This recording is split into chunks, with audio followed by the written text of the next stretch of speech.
Bonjour à tous et bienvenue. Aujourd'hui, je vous donne rendez-vous à la page 99 de L'Autre de Pierre Bottero. Il s'agit du tome 1, Le souffle de la hyène, paru aux éditions Rageot Poche de 2009. L'ennui avec les romans de Bottero parus au format Rageot, c'est que la quatrième de couverture est déjà un extrait du roman en soi, donc elle n'apporte pas de résumé ou d'attente. Il n'y a qu'avec les éditions Livre de Poche que j'ai pu en trouver une. Donc pour ceux qui ne connaissent pas la trilogie, puisque c'est à mon grand regret la moins connue de toute son œuvre, voilà de quoi il retourne. Nathan est un sportif surdoué, membre d'une étrange famille. Shae possède, tapie au fond d'elle-même, une chose qu'elle ne maîtrise pas. Les deux adolescents sont séparés par des kilomètres, mais lorsqu'ils se rencontrent, ils se découvrent un héritage commun, fascinant et dangereux. Suffira-t-il à combattre l'autre, terrifiante incarnation du mal ? Donc voilà, on a un petit speech commun pour ce qui est de la littérature jeunesse, donc deux ados, une grosse menace à affronter ensemble, ok. Cette page 99, elle est ce que j'appelle parfaite, dans le sens où elle commence par le début d'une phrase et se termine par le dernier mot d'une autre. Rien n'est coupé. Ici, on commence par une réplique. Voyons ce que ça donne. « Je n'ai tué personne que je sache. » Nathan réfléchit brièvement. « Tu as raison, sauf que... » « Oui ? Tu pourrais te rendre ? Tu ne risques pas grand-chose. » Nathan se tut. Il était soudain convaincu que la solution se trouvait là. Si Shae se livrait, on ne pourrait lui reprocher qu'un geste un peu trop violent, un outrage à agent. Elle s'en tirerait sans problème. Seule, il s'échapperait bien plus facilement. C'est ce qu'il tenta d'expliquer à Shae. Elle ne le laissa pas finir. Il n'en est pas question. Mais pourquoi ? Tu ne me dois rien, tu sais. Je peux... Elle émit un claquement de langue définitif. Non, Nat. Il est hors de question que je passe ne serait-ce qu'une nuit dans une cellule. Nat. Elle l'avait appelé Nat. Un simple diminutif qu'avaient employé la plupart de ses copains. Un diminutif qui n'était teinté d'aucun souvenir particulier. D'aucune connotation affective marquée. Ce fut pourtant son utilisation qui balaya ses arguments. Et son envie de poursuivre seule sa route. On y va, annonça-t-il en se levant, montrant ainsi que la discussion était close. Ah, l'écriture de Pierre, elle m'avait manqué. Ça fait très longtemps que j'avais pas lu ce livre. Et alors, dans la forme, on retrouve quelque chose de typique chez lui, cette manière de régulièrement mettre un seul mot pour un paragraphe. C'est le mot qui claque, hyper important dans sa banalité. C'est le mot qui forme un gros stop dans la narration, mais aussi dans le point de vue du personnage. Là, c'est juste le surnom Nat, et ça constitue un paragraphe à lui seul, ce qui suffit à montrer l'importance que ça a pour lui. On a une belle alternance entre narration et dialogue, sans qu'on ait de parler écrit, et tout ce qui est prononcé a du poids.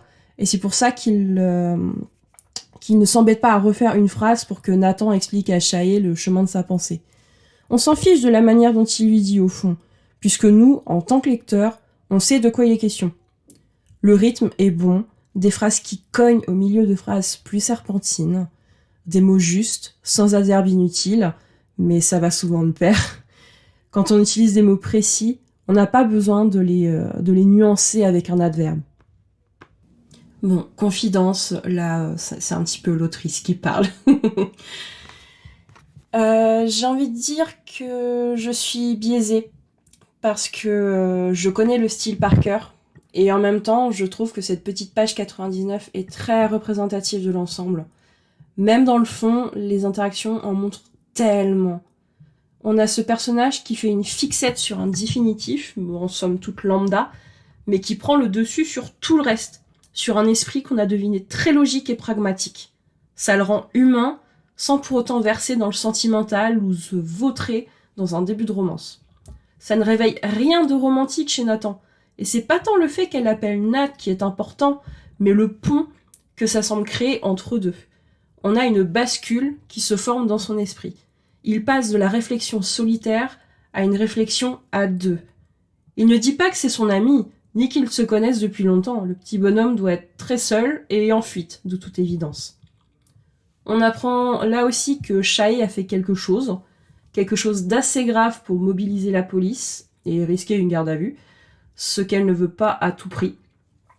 Il en est hors de question, comme elle le dit, Donc ça suscite un petit peu de mystère sur pourquoi elle est aussi catégorique, mais on peut aussi se demander, en se fiant au résumé, s'il n'y a pas une dimension qui les dépasse et qui leur en veut, d'où l'aspect un peu excessif de la gendarmerie, ce qui ajoute un petit peu plus de coulis de mystère par-dessus tout ça. Et vous voyez comme elle dit plein de choses en fait, cette petite page 99. On a 2 ados en fuite, on voit que Nathan est intelligent, réfléchi. Shae est un petit peu plus sur la défense, on ne sait pas ce qu'elle pense, mais du fait qu'on est vraiment sur le point de vue de Nathan, ou si c'est parce qu'elle se sent forcée par les circonstances ou pas.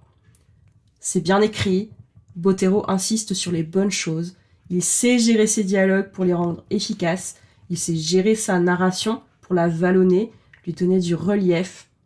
On a même déjà un aperçu de ces petites reprises anaphoriques que j'aime beaucoup, où il va commencer plusieurs phrases avec le même mot et ajouter des petites informations différentes à chaque fois.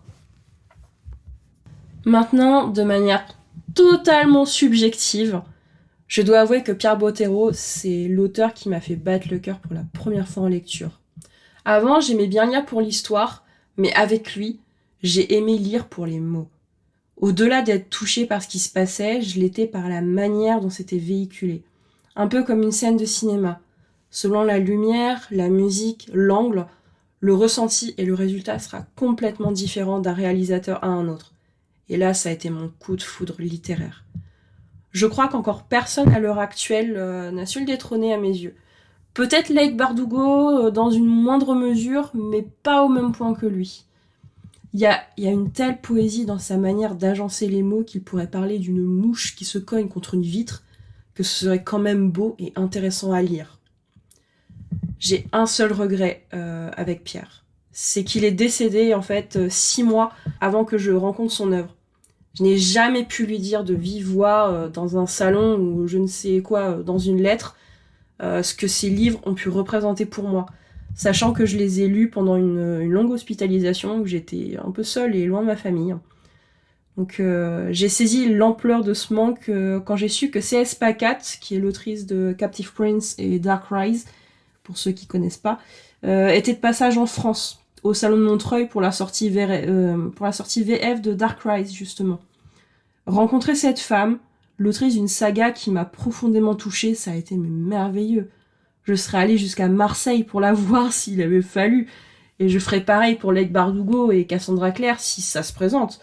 Mais bon sang, discuter avec l'esprit, la personne qui a indirectement transformé quelque chose en soi, ça n'a pas de prix. Ces quelques minutes passées à discuter avec elle, où elle m'a révélé des petits secrets de couverture de première édition, c'était waouh.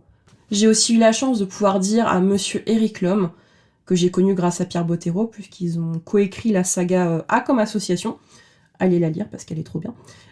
J'ai pu lui dire en fait qu'il avait été important durant ma haute adolescence, et je me suis dit, c'est bon, je peux mourir en paix. Alors que non, hein, je mourrai en paix quand j'aurai rencontré Cassandra Clare, Leigh Bardugo, Holly Black et Christelle Dabos. Mais bon, voilà. Et en plus, Pierre, il nous a laissé avec une trilogie inachevée tellement prometteuse. C'est un gâchis sans nom. J'aimerais terminer sur le fait qu'on n'est jamais trop vieux ou trop grand pour lire Bottero, pour donner du bonbon à nos yeux et notre âme. Lisez Bottero. Bon, Ewilan fait vraiment très jeunesse pour le coup, mais au moins Elana. Au moins l'autre. Et si jamais vous tombez dessus, le livre illustré, Le Chant du Troll. Ce livre, j'ai pas les mots pour décrire à quel point il est beau. Vraiment, vous en ressortirez grandi, je vous l'assure. Merci d'avoir été avec moi pour ce premier épisode. N'hésitez pas à liker, à partager ce podcast s'il vous a plu. Et si vous avez des recommandations de livres dont je peux décortiquer la page 99, je les note avec grand plaisir. À la prochaine!